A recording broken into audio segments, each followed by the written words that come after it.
예수님은 교회를 아십니다. 그런 제목의 말씀입니다. 우체통에서 편지를 받았는데 정말 반가운 사람에게 온 편지를 읽을 때 기쁨이 있죠. 그런데 발신자가 예수님이다, 그리고 수신자는 나다 했을 때 우리는 굉장히 놀라겠죠. 하늘 보좌에서 편지를 붙이시고 자함은 69번지 옥인교회 담임 목사 앞으로 편지가 왔다면 굉장히 충격을 받을 것 같아요. 그런데 그런 편지를 목사님들이 받지 않아도 요한계시록을 읽어보면 특별히 2장과 3장에서 예수님께서 교회를 평가하실 때 무엇을 가지고 평가하시는지를 이미 말씀하셨기 때문에 그 부분을 적용해 보면 주님이 우리 교회에 대해서 어떤 진단을 내리시겠다, 그것을 어느 정도는 알 수가 있습니다. 예수님이 아시는 중요한 기준이 숫자가 아니고 재정 상태도 아니고 주님이 아시는 것은 굉장히 독특한 부분을 안다라고 말씀을 해 주셨습니다. 선교사 몇 명 파송했냐, 그리고 몇 년 동안에 몇 개의 교회를 개척했냐, 어느 정도의 부서가 있으며 몇 명의 교역자들이 어느 정도의 성과를 냈느냐, 그런 것들을 주님이 판단하실 것인가 할 때 그렇지 않을 것 같다.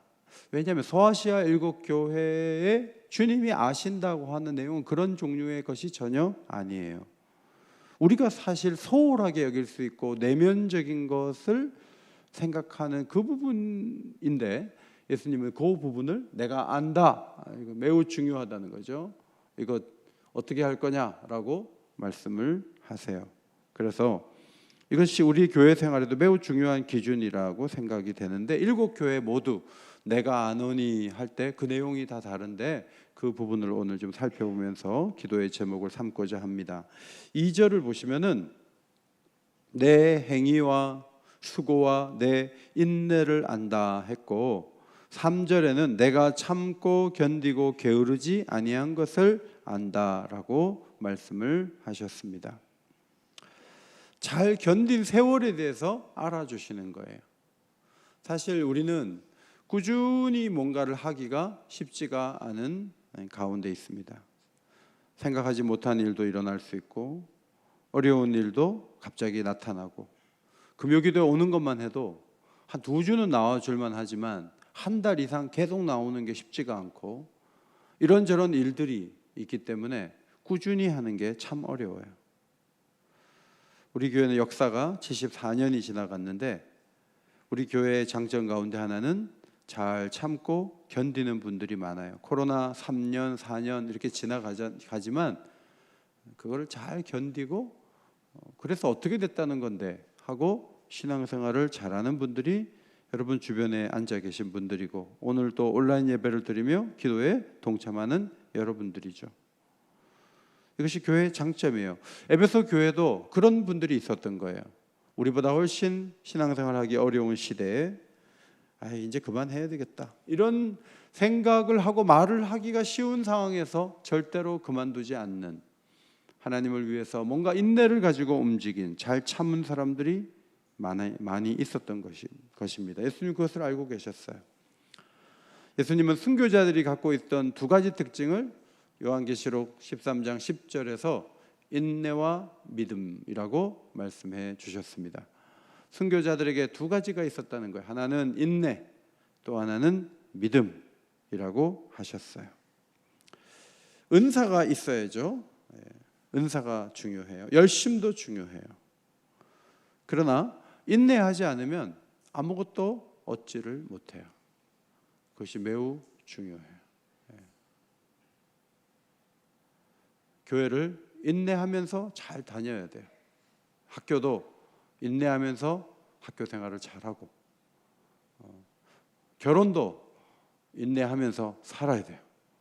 결혼도 그렇고 모든 부분이 참지 못하면 그러면 우리는 중간에 다 그만두게 되는 거죠. 예수님은 복음 13장 1절에 유월절 전에 예수께서 자기가 세상을 떠나 아버지께로 돌아가실 때가 이른 줄 아시고 세상에 있는 사람들을 사랑하시되 끝까지 사랑하시니라. 우리 같으면 이런 12제자 제자 삼겠어요? 너무 마음이 이렇다 저렇다 하고 이익에 끌리고 위험하면 숨고 그런 사람들인데, 예수님은 자기가 십자가를 져야 되는 힘든 상황이지만 끝까지 사랑하셔요. 그 사랑만 그렇게 한 것이 아니고 십자가를 질 때까지도 끝까지 자신의 길을 걸어갔어요. 인내는 예수님의 품성이고 그 인내하고 참는 모습이 에베소 교회에 보였는데 그걸 아신다라고 말씀을 하셨어요. 그래서 우리의 기도 제목 가운데 하나는 잘 참게 해주세요. 잘 견디게 해주세요. 끝까지 가게 해주세요. 이것이 여러분의 기도 제목이 되기를 바랍니다. 그것이 매우 중요해요. 저희 교회 잘 나오시다가 한 2년 나오셨나? 딴 교회 갔어요. 그 교회에서도 얼마 못 견디고 또 딴 교회 또 갔어요. 그리고 나서 나중에 가족들이 그래도 다녀보니까 옥인교회가 제일 낫더라 그러면서 돌아가시니까 장례식 해달라 그러더라고요. 마음속에 여기 잘 그냥 끝까지 다니시다가 장례를 부탁받으면 우리 교인들이 정말 많이 동참하고 위로도 해드리고 했을 텐데 그게 힘든 거예요. 교회 생활만 그런 게 아니고 모든 일이 그래요. 성경을 읽어도 창세기 딱 시작해서 계시록까지 읽는 게 어렵고 1월 달에 시작한 묵상이 12월까지 가는 게 쉽지가 않고 사랑을 시작하다가 끝까지 사랑하는 것도 쉽지가 않아요. 신앙의 모든 열매들은 인내해야 맺을 수 있는 거예요. 그래서 예수님은 인내한 그 부분을 안다고 말씀하셨어요. 두 번째 교회는 2장 9절에 서머나 교회에 내가 내 환난과 궁핍을 안다 그랬어요. 어려움을 안다는 거예요. 지갑이 비어 있다는 것을 안다는 거예요. 그런데 이 서머나 교회의 어려움을 안다고 하시면서 예수님은 10일 동안 환난을 더 준다고 말씀을 하세요. 10일 동안. 아니 어려움이 있는 거 아시면 어려움을 제거해 주셔야 되고 궁핍한 거 아시면 채워 주셔야 되는데 주님이 채워주지도 않고 오히려 10일을 더 환난을 겪어야 된다고 말씀하세요. 한 달에 3분의 1인 10일이 아니에요. 이것은 꽤 긴 기간을 의미하는 거예요. 10이 이거 긴 시간을 의미하는 단어예요. 그래서 꽤 오랜 시간 또 어려움이 계속 이어질 것이라고 예수님이 말씀을 하셔요. 예수님이 어려움을 아시면 도와주셔야죠. 어려움을 막아주시고 궁핍을 당하지 않도록 채워주셔야 되는데 예수님은 안다고만 말씀을 하세요. 오히려 한 걸음 더 나가서 죽도록 충성하라 이렇게 말씀하세요.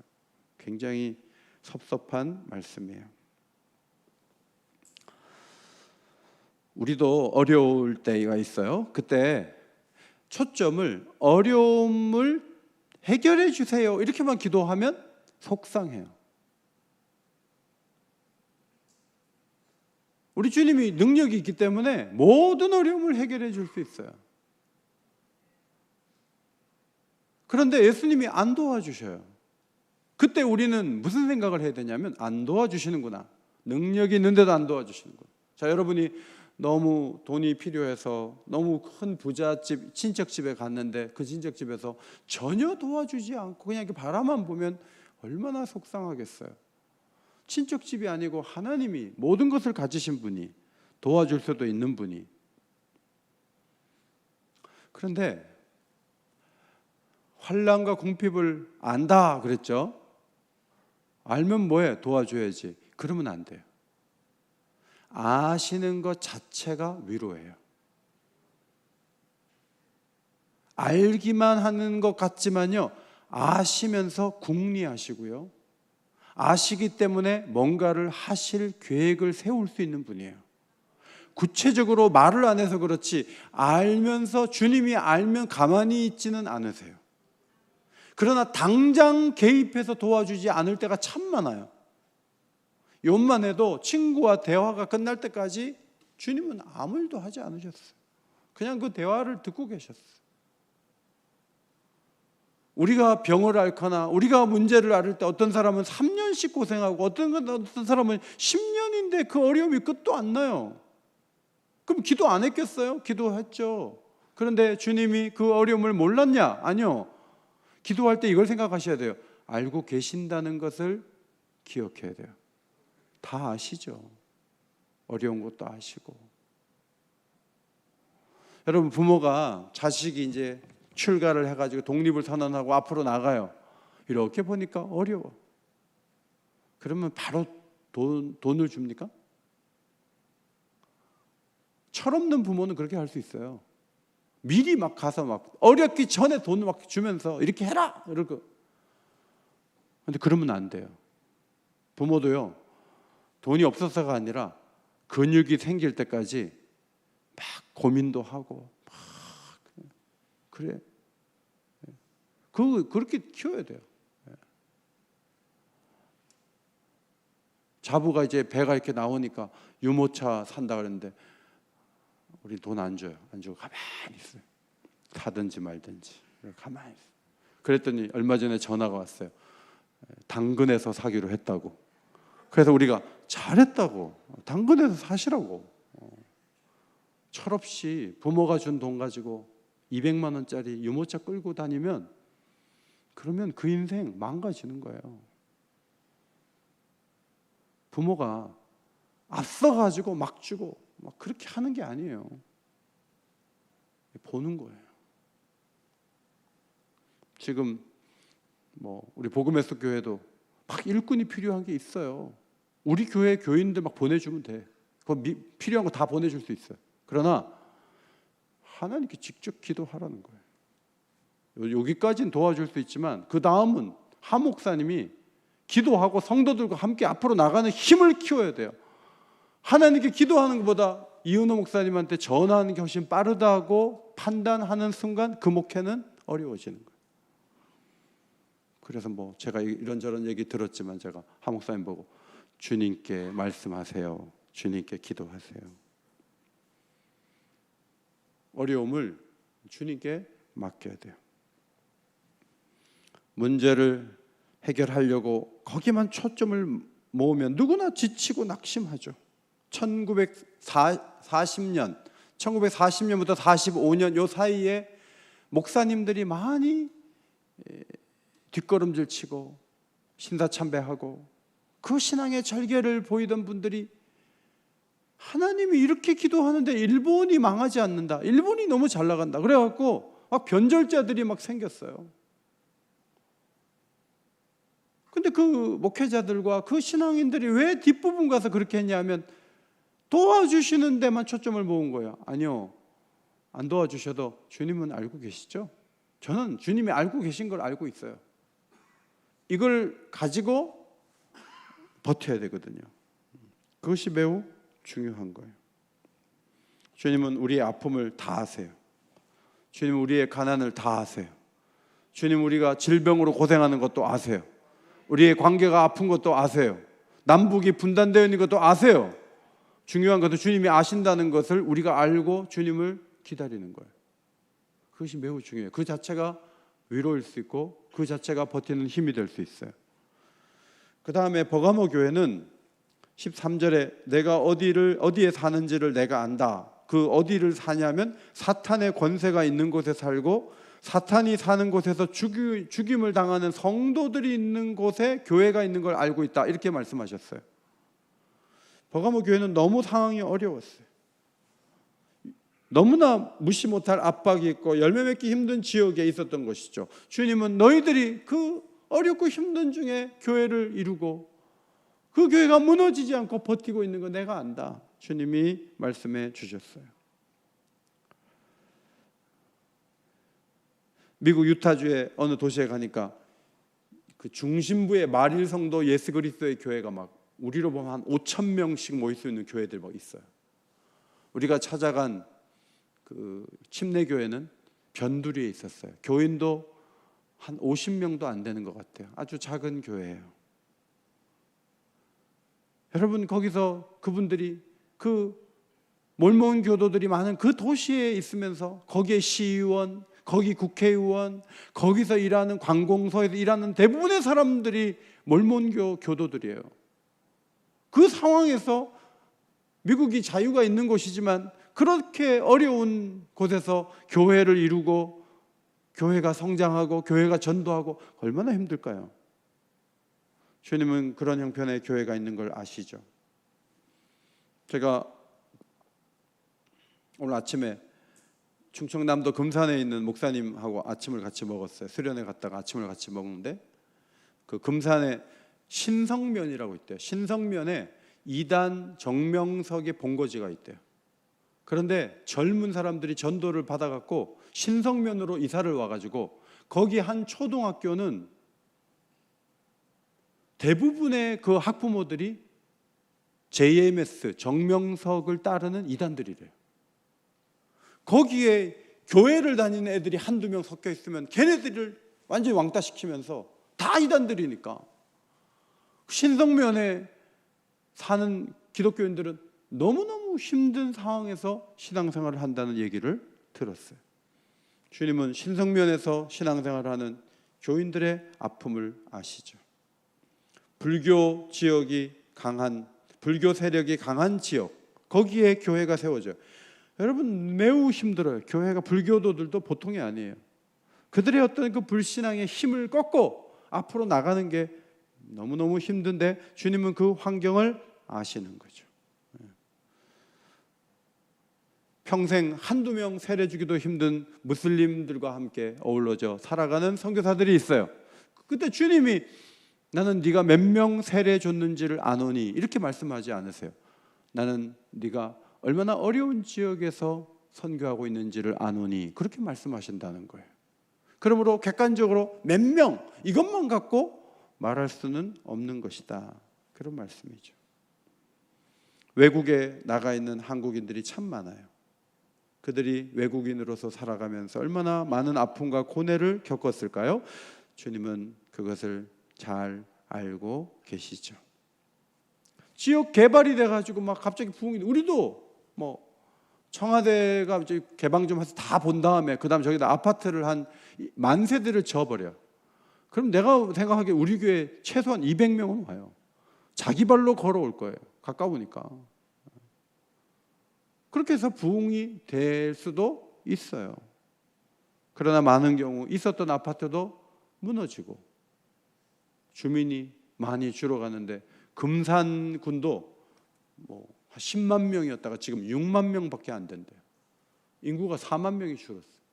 그런 곳에서 목회하는 목사님들은 또 지방에서 얼마나 힘들겠어요.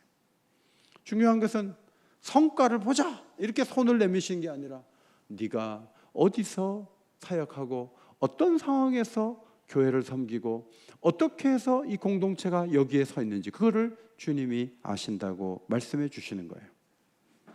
그 다음 계시록 2장 19절에 두아디라 교회예요. 여기에 보니까 내 사업과 사랑과 믿음과 성김과 인내를 아노니, 그리고 그 다음 말씀이 뭐냐면 내 나중 행위가 처음 것보다 많도다 그랬어요. 내 사업과 그랬는데 헬라어로 에르가라는 단어예요. 일, 수고, 노력으로 번역되는 단어예요. 그런데 내 나중 행위가 했을 때 그 행위도 에르가예요.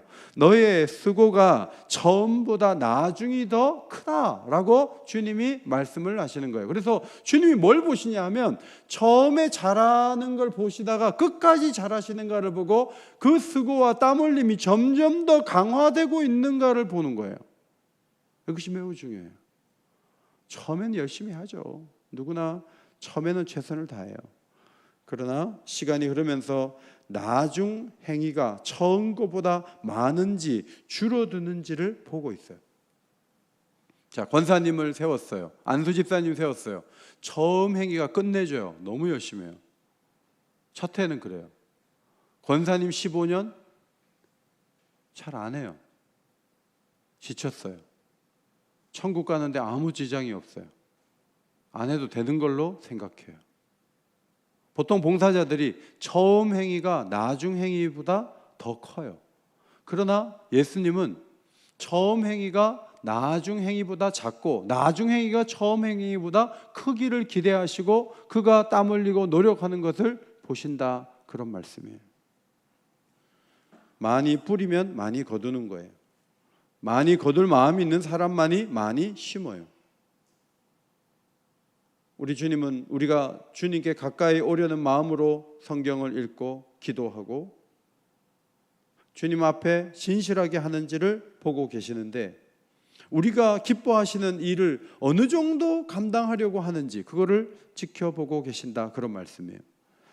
부활에 대한 말씀을 고린도전서 15장에서 정리하면서 마지막 절, 고린도전서 마지막 절이 이거예요. 그러므로 내 사랑하는 형제들아, 견실하며 흔들리지 말고 항상 주의 일에 더욱 힘쓰는 자들이 되라. 여기서는 역격이죠. 주의 일, 에르고, 주의 일에 더욱 힘쓰는 자들이 되라. 이는 너희 수고가 주 안에서 헛되지 않은 줄 알미라. 부활이 있으니까 대강대강 살지 마라. 반드시 상급도 있고 그걸 알아주시는 분도 있으니까 남은 세월에 정말 더 힘써서 살아야 돼. 이제 사도 바울이 그렇게 가르치는 것을 우리는 들을 수가 있습니다. 보통 doing과 being을 말하면서 doing은 중요하지 않아. being이 중요해. 인격이 중요해. 행위가 뭐가 중요해. 인격이 되면 다 돼. 이렇게 가르치기도 하지만 doing도 중요해요. doing 하지 않고 앉아가지고 일도 하지 않으면서 인격만 좋다고 하는 사람이 정말 인격이 좋다고 평가를 받을 것인가? 그렇지 않아요. 우리에게 주어진 직무는 그냥 성품만 가다듬으라고 준 그런 직무가 아니에요. 땀을 흘리는 게 매우 중요해요. 사대교회 3장 1절, 내 행위를 아노니, 여기도 에르가라는 단어를 썼어요. 내 행위를 아노니 살았다 하는 이름은 가졌으나 죽은 자로다 그랬어요. 여기서 일을 안다, 수고를 안다고 하셨는데 그 행위의 진위 여부를 볼 때 예수님은 진정성이 있느냐 아니면 하는 척 하기만 하냐, 이걸 보신 것 같아요. 이중적인 거 아니야? 주님이 그걸 보시는 거예요. 여러분, 교회는 생명을 가지고 있어요. 그래서 교회의 일은요, 사람을 살리는 것과 관련이 있어요. 많은 일을 했는데 피곤하기만 하고 사람을 못 살려, 자기도 죽어가, 그러면 그 일은 사실은 의미가 없는 거죠. 어쩌면 또 일을 시작만 하고 매듭을 짓지 않으면 또 열매를 맺을 수가 없는 거예요. 끝까지 잘하는 것과도 관련이 있는 말씀이라고 보여집니다. 구원의 감격과 은혜 속에 일해야 되는데 사대교회가 그냥 행동만 피곤한 마음으로 했는지도 몰라요. 어쨌든 문제가 있어요.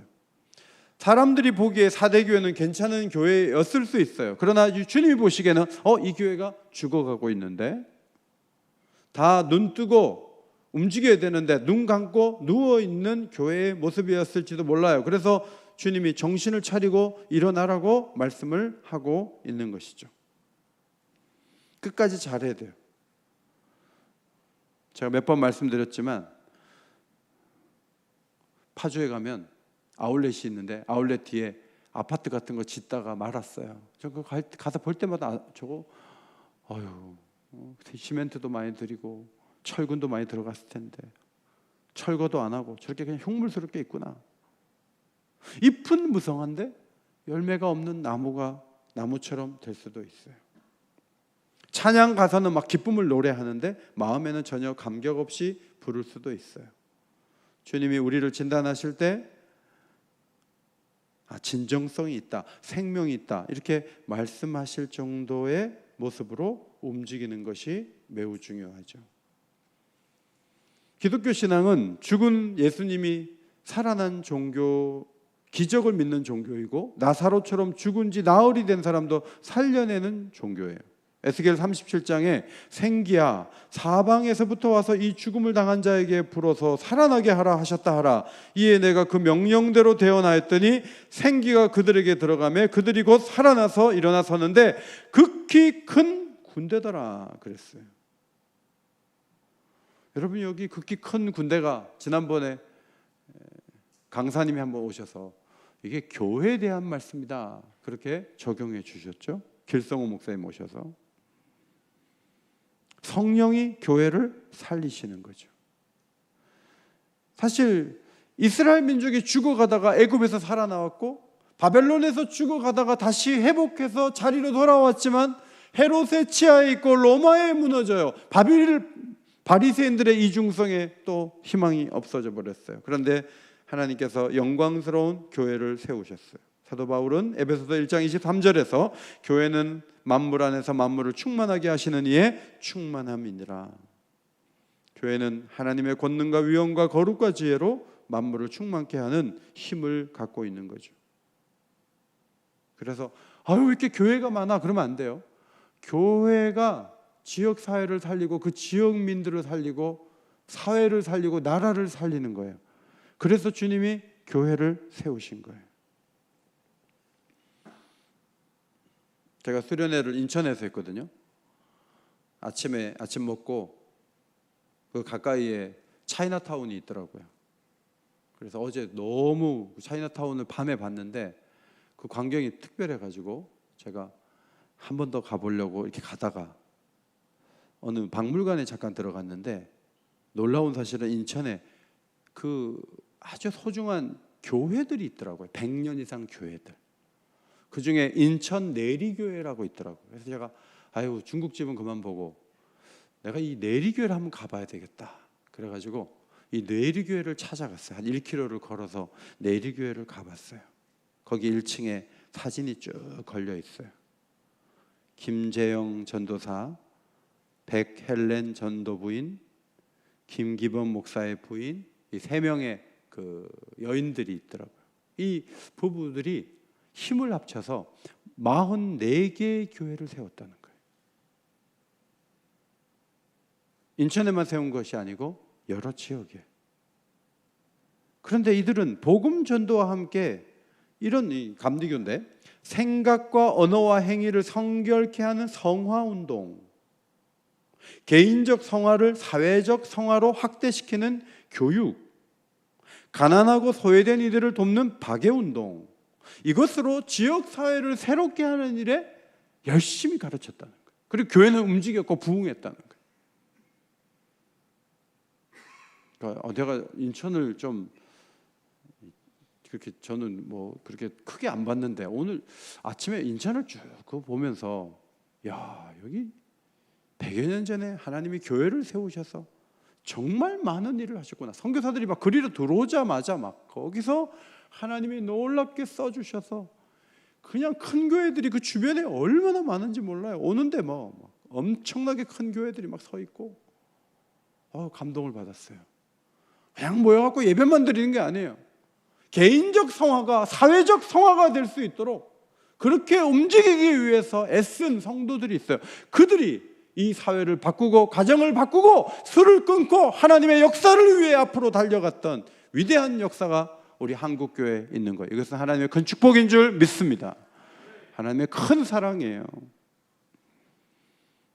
죽음의 그늘이 덮여지고 있어요. 그걸 가지고 무슨 수출이 얼마니 돈이 국민소득이 얼마니. 여러분, 마약이 아무리 싸도 마약을 안 사는 사람이 되도록 만들어 놓으면 마약이 퇴치가 돼요. 그걸 마시고 흡입하고 할 정도의 생각을 가지고 사는 젊은이들이 많아지는 즉시 그 사회는 마약에 무너지는 거예요. 생각을 똑바로 하고 앞으로 나갈 수 있는 기준을 교회가 아니면 누가 가르쳐요? 말씀이 아니면 누가 가르쳐요? 교회가 살아날 때, 교회의 가르침이 적용될 때 이 사회가 바뀌게 될 것을 믿습니다. 우리가 그 믿음 가져야 돼요. 교회는 숫자만 많지 무슨 영향력이 있어? 교회가 많아서 뭐해? 목사님들 많아서 뭐해? 그러면 안 돼요. 자녀들을 잘 가르치세요. 놓치지 마세요. 믿음 안에 잘 세워야 돼요. 필라델피아 교회 진실함을 안다. 내가 내 행위를 아노니, 여기도 에르가, 내가 작은 능력을 가지고 내 말을 지키며 내 이름을 배반치 아니하였도다 하고 칭찬하셨어요. 작은 능력을 갖고 있다는 것은 그들이 하는 일의 어떤 규모가 작을 수 있는 거죠. 뭐 선교사 지원 그 교회 몇 교회 파송했어요 도대체? 우리는 지금 한 2교회 돕고 있습니다. 2 선교사 돕고 있어요. 그럴 수 있는 거예요. 약한 거예요, 약한 거예요. 교인도 작고 재정도 적고 하는 일도 적고. 근데 주님 보시니까 너무 귀한 거예요. 4-5천 명이 모이는 교회예요. 빚은 좀 있지만 5월까지 새 가족이 200명 들어왔어요. 자, 그 교회는 살아있는 교회, 죽은 교회예요. 몰라요. 새 가족이 200명 들어온 거 가지고 그 교회가 살았다고 말하기 어려워요. 반대로 성가을교회나 복음의 숲교회처럼 아직도 이런저런 어렵고 힘든 와중에 있는 교회는 도대체 살아있는 교회예요? 힘든 교회예요? 이렇게 물어볼 때 그것도 대답하기는 어렵지만 빌라델피아 교회는 작은 교회지만 이 교회는 주님 보시기에 아주 귀한 교회예요. 아는 만큼 순종해요. 할 수 있는 만큼 진실해요. 이것이 주님의 평가예요. 주의 말씀을 잘 지키고 어떤 경우에도 배반하지 않는 거예요. 이게 중요해요. 크다는 이유 때문에 배반하는 이들이 있어요. 한국교회 대표주자 같은 목사님 한 분 계세요. 그 목사님은 막 텔레비전에 자주 나오고요. 그냥 뭐 모든 모임에 그분이 항상 와요. 왜 그런가 했더니 설교하러 오면서 거기에 기부금을 내는 거예요. 그 목사님이 뭐 그냥 어느 모임이나 가면 뭐 500만 원, 1000만 원씩 다 내고 다니니까 뭐 전부 그 목사님 와서 설교하라 그래. 그러니까 그 목사님은 뭐 한국교회 총회장도 끝나시고 막 돌아다니면서 계속 설교하고 계세요. 그런데 학교 문제가 딱 걸려가지고 진지하게 의논하는데 이 목사님이 거짓말하는 거예요. 이 목사님이 진실하지 않은 거예요. 거기 학교 이사 가운데 불신자들도 있었고 교회 집사님들이 있었어요. 그런데 그분들이 이렇게 얘기했어요. 저 사람이 목사야? 저 사람이 정말 목사야? 그랬어요. 그 사람은 방송설교의 대가이고 한국교회 대표주자예요. 그러나 불신자 입에서 저 사람은 목사이라고 할 수가 없어 라고 얘기했어요. 하는 일은 크지만 진실하지 않은 거예요. 우리 자녀들이 대단한 일을 하고 막 회사에서 잘 나가고 그러나 주님 보시기에 껍데기만 남은 사람일 수도 있어요. 주님은 큰 규모에 그렇게 눌리시는 분이 아니에요. 5,000명이 먹으면 뭐해요? 예수님 왕 삼으려고 하고 그냥 목적이 떡인데 뭐 그런 무리는 다 흩어져도 의미 없는 거예요. 다 흩어져도 돼요. 진실하게 12명이라도 잘 남아있으면 세상을 뒤엎을 수 있다. 이것이 주님의 생각이죠. 아굴이라는 사람이 자신이 2가지 일을 주께 구한다고 했죠. 곧 헛된 말과 거짓말을 내게서 멀리 하옵시며 나를 가난하게도 마옵시고 부하게도 마옵시고 오직 필요한 양식으로 나를 먹이시옵소서. 혹 내가 배불러서 하나님을 모른다 여호와가 누구냐 할까 하오며 혹 내가 가난하여 도둑질하고 내 하나님의 이름을 욕되게 할까 두려워함이니이다. 거짓말하지 않는 게 기도 제목이고 너무 배불러가지고 하나님 등지고 살까도 걱정되고 너무 가난해가지고 도둑질할까 봐 걱정하고 자기 자신을 안 믿는 거죠. 하나님 앞에 좋은 환경 속에 신앙생활 잘하는 게 목표인 진실한 사람의 기도예요. 마지막 라오디게아 교회는 3장 15절 앞에 보시고 같이 읽겠습니다. 시작. 내가 내 행위를 아노니 내가 차지도 아니하고 뜨겁지도 아니하노라. 커피집에 가면은 아메리카노 한 잔 주세요. 그러면 뭐라고 그 커피 만들어 준 분이 뭐라 그러죠? 아이스로 드릴까요? 핫으로 드릴까요? 2가지를 물어보죠. 그러면 여러분은 뜨거운 커피에 얼음 타주세요. 그러면 이제 미지근한 커피가 되는 거예요. 주님이 지금 커피를 주문하신 게 아니에요. 신앙이 있다면 신앙인 다움이 필요한데 라오디게아 교회는 이것도 아니고 저것도 아닌 그런 모습이라는 거죠. 이들은 병든 상태에 있었는데 아무것도 갖지도 못했는데 혼자서 난 많이 가졌어 그래. 옷을 다 벗고 있으면서 나는 수치스럽지 않아 라고 생각했어요. 하나도 안 보이는데 우리는 잘 보고 있어 이렇게 생각했어요. 스스로를 잘못 파악하고 있었던 거죠. 신앙인답게 주님이 원하시는 영적 온도를 올리고 나가라는 거예요. 오늘 저녁에도 기도하실 때 미지근하게 해서 설교는 40분, 50분을 듣고 기도를 1분도 안 하고 그냥 끝나자마자 불 끄자마자 바로 나가신 분이 계세요. 그러면 안 돼요. 그리고 기도할 때는 합심 기도잖아요. 금요일 날 모이는 거는요. 이 뭐 여러분 아시는 대로 금요 기도회는 순복음교회에서 온 거예요. 여기 장로교 스타일은 수요일 날 기도하는 거예요. 금요 기도회는 주일을 앞두고 예수님이 십자가에 못 박혀 죽은 날 성도들이 온통 모여갖고 주일을 준비하는 기도회예요.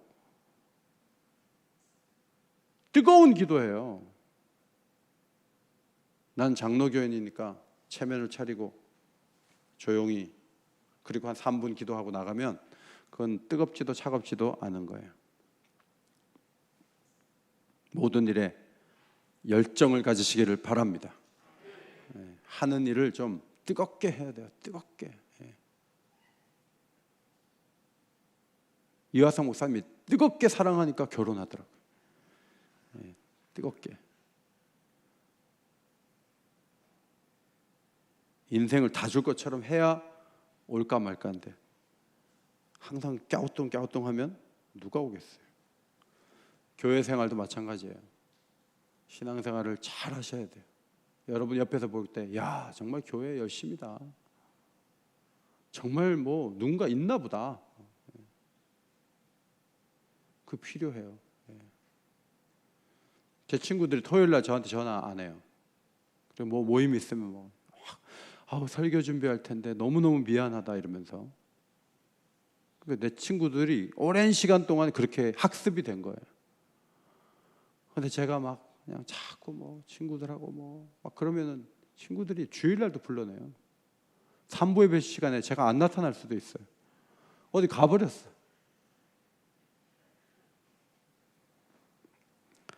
기도 제목은 3가지예요. 주님이 아셔요. 자, 그러니까 위로받을 수 있도록. 2번째, 주님이 아시니까 회개할 수 있도록. 다 아시는데요, 뭐. 주님이 아시니까 지금보다 더 잘할 수 있도록. 그렇게 기도하면 좋겠어요. 아까 주가 일하시네 거기 2절을 부를까요? 우리 모인 이곳에 주님 함께 계시네 누리네 아버지 은혜. 자, 찬양을 부를 때도 좀 뜨겁게 부릅시다. 뜨겁게 부르고 하나님을 높이고 간절한 마음으로. 주님이 다 아시는데 정말 주님이 중요하게 여기시는 그 부분에서 성장이 있고 변화가 있고 그런 은혜가 우리에게 나타나도록 기도하기 원합니다. 우리 모인 이곳에 주님 함께 계시네 믿음을 가지고 찬양합니다. 2절 부르겠어요. 우리 모인 이곳에 우리 모인 이곳에 주님 함께 계시네 누리네 아버지 은혜. 적은 떡과 물고기 내 모든 걸 드릴 때 모두 고백해 여호와 이래. 주가 일하시네 주가 일하시네 주께 아끼지 않는 자에게 주가 일하시네 주가 일하시네 신뢰하며 걷는 자에게. 다시 한번 우리 모인 이곳에 우리 모인 이곳에 주님 함께 계시네 누리네 아버지 은혜. 적은 떡과 물고기